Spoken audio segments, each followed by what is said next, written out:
വളരെ നാളത്തെ പ്രവാസ ജീവിതത്തിന് ശേഷമാണ് ശിവൻപിള്ള മടങ്ങി വരുന്നത്. 30 വയസ്സുള്ളപ്പോഴാണ് ശിവൻപിള്ള ഗൾഫിൽ പോയത്.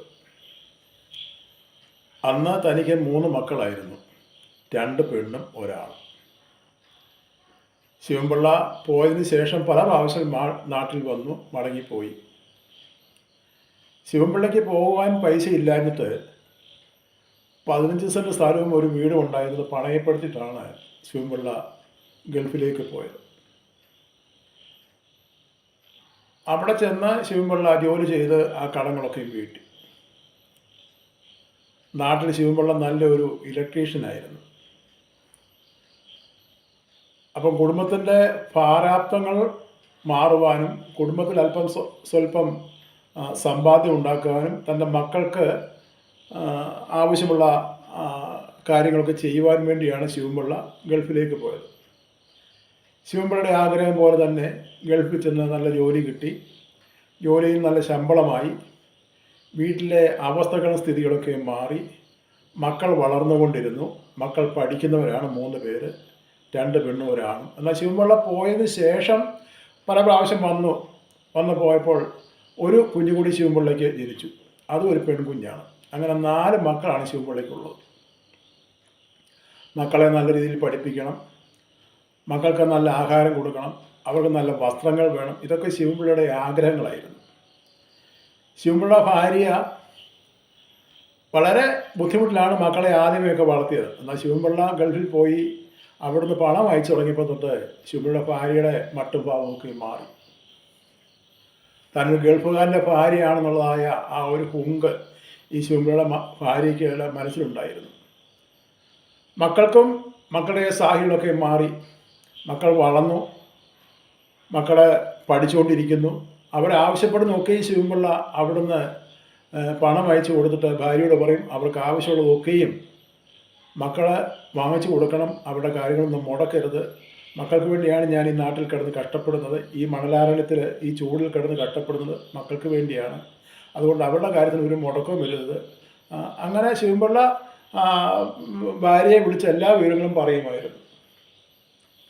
പല പ്രാവശ്യം ഏതാണ്ടൊരു 15-20 വർഷം കഴിഞ്ഞപ്പോൾ ശിവൻപിള്ള പറഞ്ഞു, എന്നാലും നമുക്ക് ജീവിക്കാനുള്ള കാര്യങ്ങളൊക്കെ ആയല്ലോ. കാരണം നാട്ടിൽ നല്ലൊരു വീട് വെച്ചു, കുറച്ച് സ്ഥലം വാങ്ങിച്ചു. അപ്പോൾ ആ സ്ഥലം വാങ്ങിച്ച സ്ഥലത്തിൽ അല്പം ആദായമുള്ള റബ്ബറുണ്ട്, തെങ്ങുണ്ട്. അപ്പം ഒരു ജീവിക്കാനുള്ളതായ സാഹചര്യങ്ങളിൽ ശിവൻപിള്ളയ്ക്ക് നാട്ടിലും ഉണ്ടായി. തൻ്റെ അധ്വാനത്തിൻ്റെ ഫലമാണ് ഇതൊക്കെ ഉണ്ടായത്. മക്കൾ പ്രായമായി. പെൺമക്കളെ 2 പേരെ, മൂത്തവരെ 2 പേര് നല്ല സാഹചര്യത്തിൽ കെട്ടിച്ചു വിട്ടു. മകന് നല്ല ജോലിയായി. വീട്ടിൽ നല്ല വീട് വെച്ചു. വീട്ടിൽ വാഹനങ്ങളായി. മക്കൾക്ക് സഞ്ചരിക്കുവാൻ വാഹനങ്ങൾ, ഭാര്യയ്ക്ക് സഞ്ചരിക്കാൻ വാഹനങ്ങൾ. അങ്ങനെ നല്ല ഒരു അവസ്ഥ. അതെ, ആ പഴയ അവസ്ഥകളൊക്കെ മാറി പുതിയൊരു അവസ്ഥയിലേക്ക് അവർ വന്നു.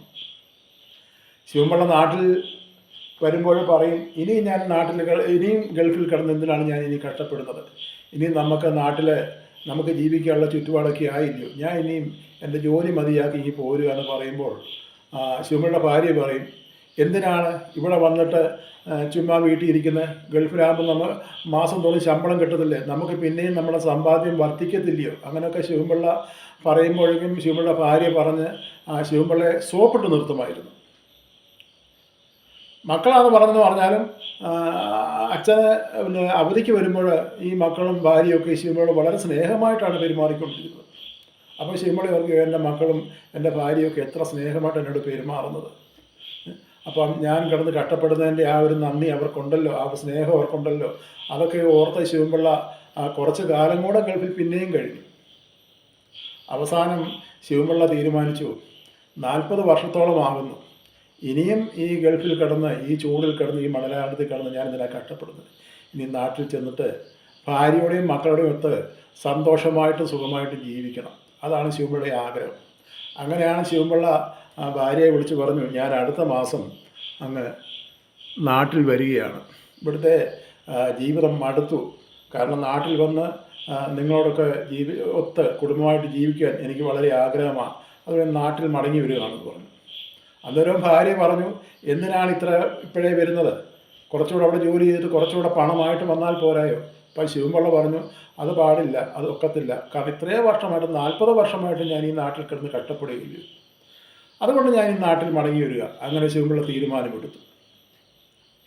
മക്കളും വിളിച്ചു പറഞ്ഞു, അച്ഛനിപ്പം വരണ്ട, അച്ഛനിപ്പം വന്നിട്ട് എന്ത് ചെയ്യാനാ? അപ്പം മക്കൾക്ക്, ഭാര്യയ്ക്കും അച്ഛൻ പിന്നെയും ആ മണലാരണ്യത്തിൽ കിടന്ന് അല്ലെങ്കിൽ ഗൾഫിൽ കിടന്ന് സമ്പാദിച്ച് പണങ്ങൾ ഇങ്ങോട്ട് അയച്ചുകൊണ്ടേ ഇരിക്കണം. അതാണ് നമ്മുടെ ആഗ്രഹം. അത് പിന്നീടാണ് ശിവൻപിള്ളയ്ക്ക് മനസ്സിലായത്.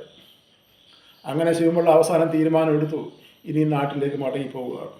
അങ്ങനെയാണ് ശിവൻപിള്ള ആ തീരുമാനത്തിൽ തൻ്റെ ജോലി അവിടുന്ന് രാജിവെച്ചിട്ട് തൻ്റെ നാട്ടിലേക്കുള്ള ആ മടക്കം ശിവൻപിള്ള മടക്കത്തിനായിട്ട് ഒരുങ്ങിയത്. നാട്ടിൽ വന്ന ശിവൻപിള്ള നേരത്തെ ജോലി ഉണ്ടായിരുന്നപ്പോൾ നാട്ടിൽ അവധിക്ക് വന്ന് മടങ്ങിപ്പോകുമ്പോൾ ആ കാണിക്കുന്ന സ്നേഹമോ സൗഹാർദ്ദതയോ ആ സ്ഥായിയോ ഒന്നും മക്കളിൽ നിന്ന് ശിവൻപിള്ളയ്ക്ക് ലഭിക്കുന്നില്ല. ശിവൻപിള്ള പലപ്പോഴും ചിന്തിച്ചു, എന്താണ് ഇവരെങ്ങനെ എന്നോട് പെരുമാറുന്നത്? അവസാനം ശിവൻപിള്ളയ്ക്ക് മനസ്സിലായി, താൻ കഷ്ടപ്പെട്ട് പണം അയച്ചു കൊടുത്തിപ്പം മക്കൾക്കും ഭാര്യയ്ക്കും എന്നെ ഇഷ്ടമായിരുന്നു, എന്നെ കാര്യമായിരുന്നു. എന്നാൽ ഇന്ന് എൻ്റെ വരുമാനം നിന്നു. എൻ്റെ വരുമാനം നിന്നപ്പോൾ അവർക്കിന്ന് എന്നെ വേണ്ട, ഞാനിന്നൊരു വെറും ചണ്ടിയായി. അപ്പോൾ ശിവൻപിള്ള ചിന്തിച്ചു, ഇത്രയേ ഉള്ളൂ മനുഷ്യൻ്റെ കാര്യം. നമ്മളെക്കൊണ്ട് പ്രയോജനം ഉള്ളപ്പോൾ എല്ലാവർക്കും കാര്യമാണ്, നമ്മളൊരു പ്രയോജനമില്ലാതെ കഴിയുമ്പോൾ നമ്മളെ ആർക്കും വേണ്ട. ശിവൻപിള്ള അങ്ങനെ ചിന്തിച്ച് ശിവൻപിള്ള തന്നെത്താൻ പൊട്ടിക്കരഞ്ഞ് അവിടെ ഇരുന്ന്. എന്ത് ചെയ്യും? അവിടെ കിടന്നായിരുന്നെങ്കിൽ മനസ്സമാധാനം ഉണ്ടായിരുന്നു, കഷ്ടപ്പെട്ടാലും ജീവിക്കായിരുന്നു. ഇവിടെ വന്നപ്പോൾ മക്കൾക്കും വേണ്ട, ഭാര്യയ്ക്കും വേണ്ട. എന്ത് ചെയ്യും? ശിവൻപിള്ള ആ രാത്രി ഒരു തീരുമാനമെടുത്തു, ഈ ജീവിതം വേണ്ടാന്ന്.